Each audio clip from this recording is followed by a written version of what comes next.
Ang sakit lang, Mr. Chairman, is that for the past 4 years, 1 billion a day DPWH budget lang for flood control. And hindi ko alam, Mr. Chairman, kung paano natin kayang harapin yung taong bayan na gigising sa umaga, lulusong sa baha, magtitimpla ng kape. Aalis ng bahay nila, lulusong sa baha para magtrabaho. Babalik sa bahay nila, lulusong ulit sa baha para magtrabaho. At wala pa hong bagyo yun. At ginagastusan ng 1 billion a day for the past 4 years. Tama po ang Pangulo, dapat i-review ang mga flood control program ng ating pamahalaan, panagutin ang mga may sala sa baha. Ako na ho yung makikiusap personal muli sa ikatlong taon na ito na may mangyari na po sa ating mga ginagawa dito dahil uulitin ko, hindi ho unli ang pasensya ng ating mga kababayan. Maraming salamat, Mr. Chair. Di sinungaling ka na naman eh. Ang sinabi ng Pangulo, kasama ka sa 15. Tama, Mr. Huwag mong mamaliitin ito. Pagkatas dito, aartihin mo kami, sasabihin mo, hindi ka pa nagumpisa ka isang hardware. May problema dito eh. Ano na yan, history lang yung sinasabi ko, Mr. Chair. Ano na yung totoo? Yung totoo, may lisensya na tayo na quadruple A ngayon. O ngayon nga, ngayon meron ka ng quadruple. Yes, Mr. Chair. O, ilang project ang na-execute mo na? Marami na eh. O kanina sinabi mo, hindi ka pa nakapag-umpisa eh. Meron akong hawak na martilyo rito, sinasabi ko sa'yo. Mr. Chair. Huwag kang tatawa-tawa kasi hindi nakakatawa ito ha. Mr. Chairman. Dito lang nagsisinungaling ka na eh. Mr. Chairman, if I may. Yes, Mr. Senator. Mukhang nahihirapan kasi si Mr. Quirante mag-explain. Tama ba to? Ang sabi mo kanina, hindi ka pa incorporated at ngayon incorporated ka na in 2024. Yes. No. Hindi rin. Yung incorporated, yung on process pa yun, hindi pa namin na-approve. So lahat ng project na ginawa mo, sole proprietor? Yes, Your Honor. So nakapag-project ka na? Yes, Your Honor. Ano yung sinasabi mong hindi ka pa nagsisimula or hindi mo pa nagagawa? Yung incorporated, kasi hindi pa na-approve yung namin, hindi pa naman na-practice, hindi pa na-transfer from sole proprietorship into... So kaklaruhin ko lang, marami ka ng project at tama na isa ka sa top 15, correct, Mr. Quirante? Yes, Your Honor. Pero hindi ka pa incorporated. Hindi pa. Yun yung sinasabi mong hindi ka pa incorporated. Yes, Your Honor. Yun yung binabanggit niya kanina, Mr. Chairman. Malabo pa rin eh. Mr. Secretary, tumatanggap ka ng isang sole proprietorship na mag-undertake ng flood control? Well, Mr. Chair, actually, he has the pickup license. Paano siya nagkaroon ng pickup license as a contractor? He has the a pickup license. Paano ka nakakuha ng pickup license, Mr. Quirante? Sole proprietorship ka lang? Yes, Mr. Chair. Kailan mo nakakuha yan? 2003. Hanggang nag-upgrade tayo sa 2007, naging B tayo. Hanggang 2011, naging A tayo. Yung 2017, naging triple A tayo. Ano yung net financial contracting capacity mo as a sole proprietorship? 40 billion, Mr. Chair. 40 billion? Yes, Mr. Chair. Yung financial statement mo, padala mo sa amin.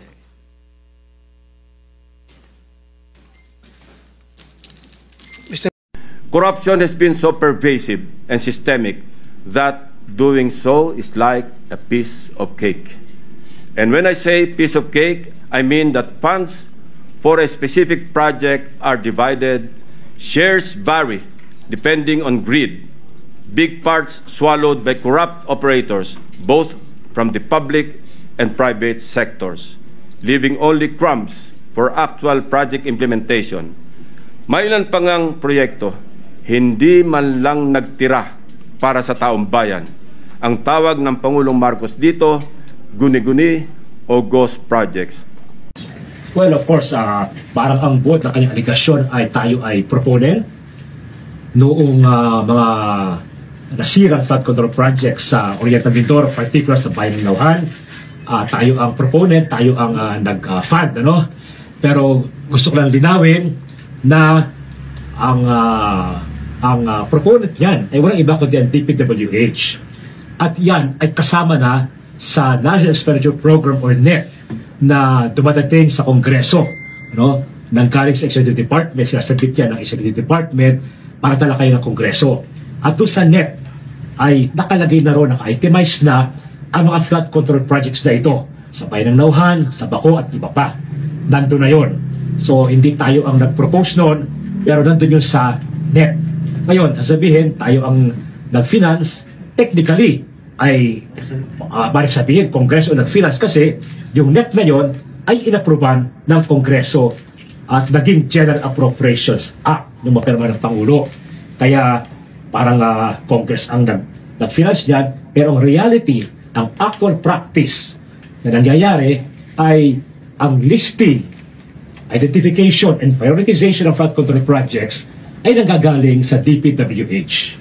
At naka-specify na yon dun sa NEP na dumadating sa Kongreso. Tinawag ni Manila Representative Joel Chua na pasikat at bully si Mayor Isko Moreno matapos ang mga patutsada nito kaugnay ng paggiba ng walang permit sa covered court at extension office ng City Hall sa Santa Cruz para mabigyang daan ang konstruksyon ng community center. Matatanda ang personal na pinuntahan ni Moreno ang aniyay ilegal na konstruksyon sa isang lote sa Barangay 334 at ibinahagi ito sa publiko sa pamamagitan ng Facebook Live. Binatikos naman ng alkalde ang kongresista na umano'y nagpapagawa ng kung ano-ano.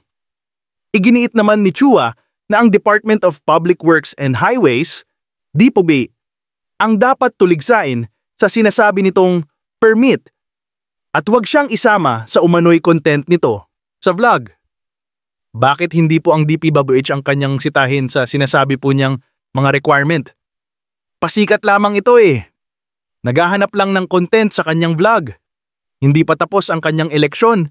Hanggang ngayon, may hangover pa rin sa eleksyon. Ani Chua. Sinabi rin ng kongresista na mapili si Moreno sa mga sinisita. Pumunta po kayo sa Abad Santos. Meron po diyang police station na nasa kalye rin. Eh di dapat gibain din po niya yon kung talagang seryoso siya. Kaso, ang nangyayari sa kanya, selective. Pati po yung mga konsehal ko, pati yung mga chairman ko, ginigipit po niya. Masyado po siyang bully na mayor.